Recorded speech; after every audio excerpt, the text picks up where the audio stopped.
With around 3 million Hindu Americans comprising 1% of the population, followers of the world's oldest religion should feel at home in the land of religious freedom.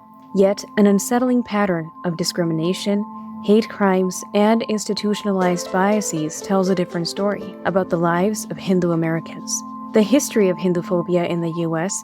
can be traced back over a century to Swami Vivekananda's groundbreaking 1893 address at the Parliament of World Religions in Chicago, one of the first major public exposures of Hindu teachings in America. While he was being celebrated by the American intelligentsia, the clergymen and the conservative junta attacked him, his religion, and even his country. And in the following decades, the rapidly growing Hindu immigrant population, recognizable by traditional attire like bindis, faced a backlash of anti-immigrant violence, culminating in the dot-buster hate crimes of the 1980s, which saw conservative groups publish letters advocating driving Hindus out of New Jersey through brutal force. The 1987 death of Indian American Navroz Modi was one tragic outcome of this hatred. These attacks spurred some activism, but did little to stop the prejudice. Even today, over 1,000 Hindu temples across the U.S. remain vulnerable targets for vandalism, trespassing, and harassment from intolerant neighbors.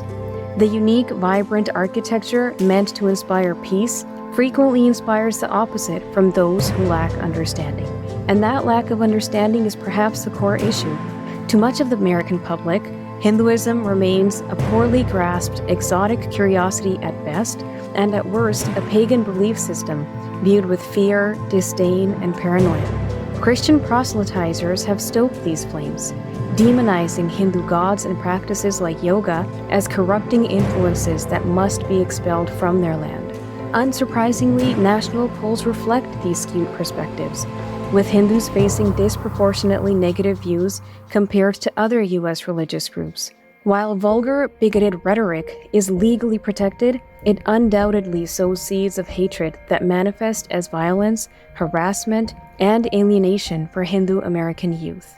Hindu children increasingly report bullying, social isolation, and tremendous pressure to hide their religious beliefs at schools that teach misleading, derogatory lessons about Hinduism, rooted in colonial myths of caste oppression. Feeling unsafe to embrace their religious identities, they distance themselves from a culture that has immensely enriched humanity's philosophical, spiritual, and scientific heritage for thousands of years. Given the current climate of ignorance and animosity, one cannot help but wonder, what does the future hold for Hindu Americans? Will the prejudices only fester and intensify with each subsequent generation?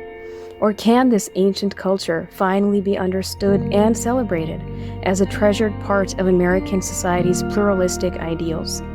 Until Hindu Americans can freely practice their faith without fear of violence or discrimination, America's noble promise of liberty for all will remain tragically unfulfilled.